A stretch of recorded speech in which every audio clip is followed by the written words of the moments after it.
Livro Livres para Emagrecer, capítulo 1. Título: Livre para Emagrecer.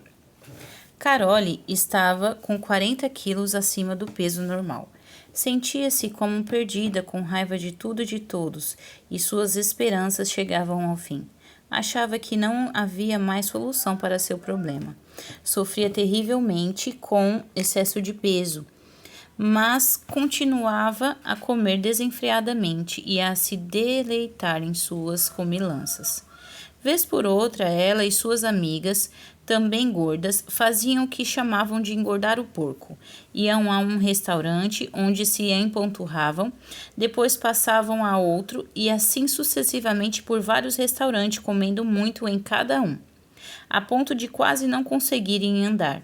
No dia seguinte, Carole tinha ressaca de comida, que é ainda pior do que o de bebida. Tentou dezenas de regimes, às vezes conseguia emagrecer uns 5 quilos, mas logo em seguida engordava 10. Ou perdia 2, mas engordava 5. Emagrecia 7 e engordava 12. Afinal, já desesperada e amargurada, resolveu recorrer a Deus. Na época em que entrou em contato com o OV, pesava 95 quilos, apesar de ter pouco mais de 1,5 metro de altura. A experiência dessa senhora é semelhante à de milhares de pessoas que nunca tinham conseguido realmente realizar o seu sonho de serem magras. Carole havia experimentado tudo o que podia imaginar, com o intuito de emagrecer. Tomara comprimidos, injeções, comera doces dietético, goma de mascar dietética, submetera-se à hipnose, frequentar associações de pessoas sobre regime, e uma delas ganhara uma competição a nível nacional, pois emagrecera mais que todos. Mas em 12 meses recuperou tudo que emagrecera e mais 10 quilos. E fizera diversos tipos de regime. Experimentara todos os regimes que se conhecem: o Stillman, o Rubin, o regime de grapefruit, o de banana, o de sorvete, o de carboidrato, o de proteína e o da força aérea, o de batatas, o de aipo e cenoura, enfim, todos eles. Fez o seguinte regime da proteína líquida e emagreceu 9 quilos, mas passou uma semana hospitalizada e engordou 30. Tentou o regime Slender-No e outros regimes de proteína solúvel, mas emagreceu apenas 2 quilos, pois ingerira o líquido e depois almoçava e jantava normalmente. Vez por outra, fez regime líquido durante várias semanas seguidas e, afinal, como último recurso, resolveu recorrer à acupuntura. Também não adiantou nada. Pensou fazer cirurgia de ponte, mas o médico não deu permissão, pois ela ainda não era suficientemente gorda. Teria que estar com 45 quilos acima do peso ideal. Ainda se achava com um pouquinho menos que isso. Nessa operação é feita uma incisão abdominal de cerca de 40 a 45 centímetros para remover 3 metros de intestino delgado, deixando-o com apenas 50 centímetros de comprimento. Quando uma pessoa resolve submeter a uma operação dessas, é porque está mesmo desesperada. Esse tipo de operação geralmente deixa muitas sequelas, como fortes efeitos colaterais e complicações de toda sorte. E, no entanto, muitos obesos apelam para essa medida extrema, pois ela lhes acena como realização dos seus sonhos. Posso comer tudo o que quiser sem engordar. Carole, porém, não chegou a fazer a cirurgia.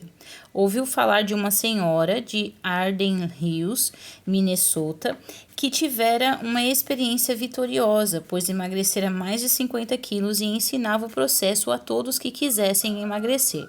Resolveu verificar do que se tratava. Procurou entrevistar-se com aquela senhora e ela disse-lhe: emagrecer todos esses quilos, um a um, com Jesus. Carole logo se interessou. Com Jesus?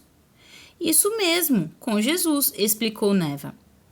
Nada mais dava resultado para mim, nada. Estava desesperada. Quero dizer, uma pessoa que está disposta a arriscar a vida fazendo uma cirurgia só para emagrecer tem que estar desesperada mesmo. E depois que me submeti à elogejunostopia, estava assim. Tinha engordado quase 9 quilos e o ponteiro da balança continuava subindo. Foi então que entendi que comer em excesso era um problema espiritual. E se era espiritual, a solução deveria estar com Deus.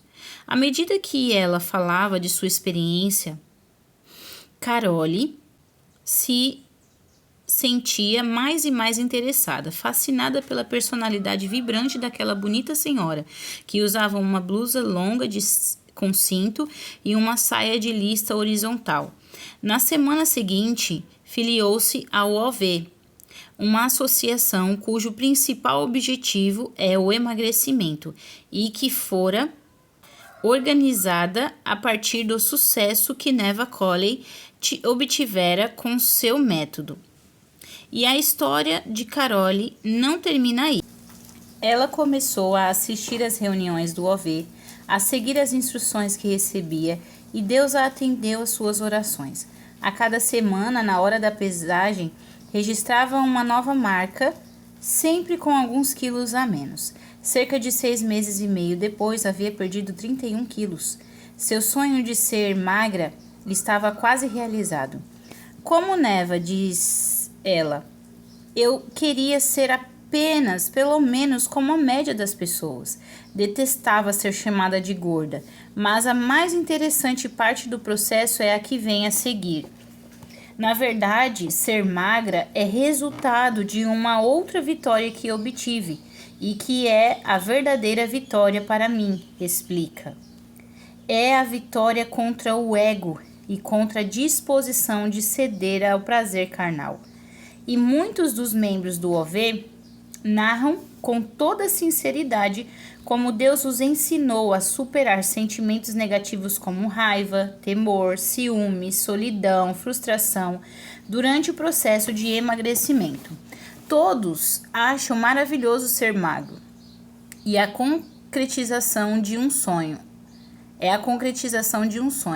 Mas o melhor de tudo é que se tornaram uma nova pessoa. Em Cristo tudo é possível e, logicamente, o emagrecimento também está incluído nessa afirmação. Nosso objetivo nesse livro é ensinar como se pode emagrecer e permanecer magro. Quem seguir as orientações aqui expostas certamente emagrecerá, mas passará também a ter um novo modelo de vida. O vício da gula não afeta apenas o corpo, ele se acha profundamente associado às nossas emoções. Aliás, o excesso de gordura no organismo é reflexo direto de nossa personalidade. Os psicólogos afirmam que a obesidade é um sintoma de desajustes de personalidade. Comer em excesso e principalmente comer doces sem parar é uma forma de tentar neutralizar sensações de desespero, de depressão, de raiva, de temor, de solidão, o sentimento de inferioridade, o medo de fracassar e outras emoções negativas. Para as pessoas gordas, comer é uma válvula de escape para problemas emocionais. O Dr. Charles Fried, uma autoridade no campo da obesidade, explica isso da seguinte forma: qualquer fator que contribua para aumentar a tensão emocional do glutão, como por exemplo depressão, ansiedade, nervosismo ou irritabilidade, aumenta também o desejo de comer. Todos os membros do AV dão testemunhos de como Deus os abençoou, não apenas removendo o excesso de peso, mas dando-lhes outras bênçãos. Quem estiver disposto a acertar a vida com Deus e for sincero em seu desejo de agradar a Ele e viver para Ele, deve começar já. Está passando da hora de os cristãos obesos pararem de inventar desculpas para o modo como estão destruindo o seu corpo. Estar com 5, 20 ou 50 quilos acima do peso ideal é bem mais prejudicial do que se pensa.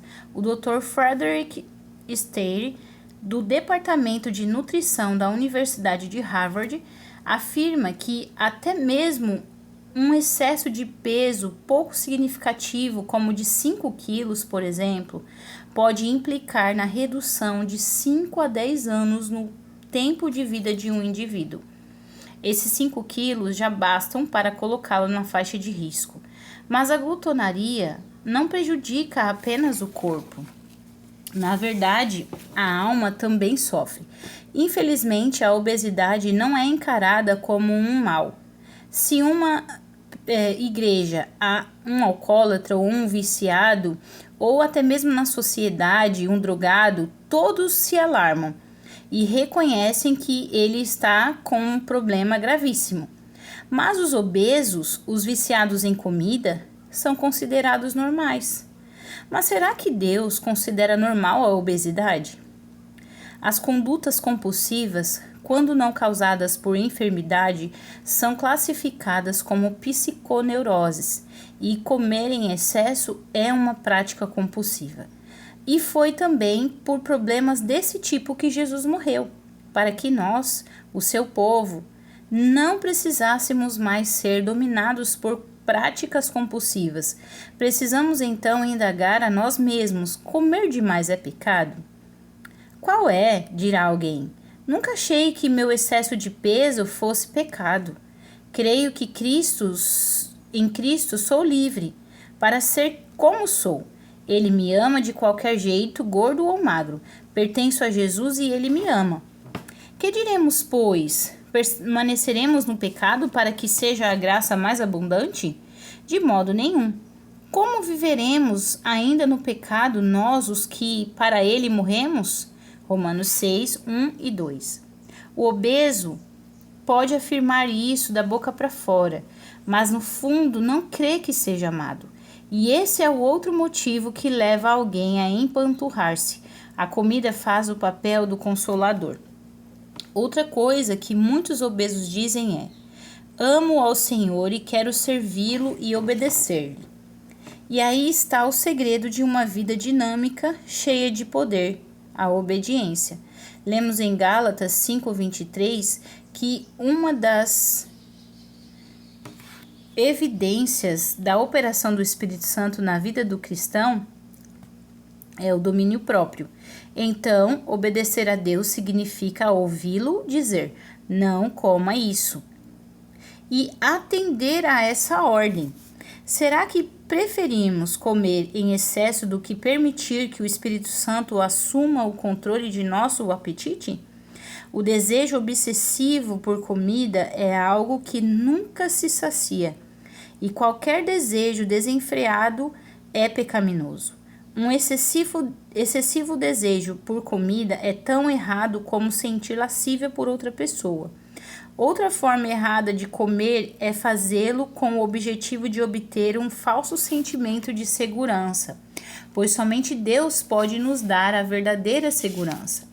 O primeiro passo para se emagrecer e permanecer magro é pensar nesse compromisso que somos chamados a assumir. Trata-se de um compromisso maravilhoso e muito importante, que dará poderosos resultados em nossa vida, até o fim de nossos dias. Está disposto a isso?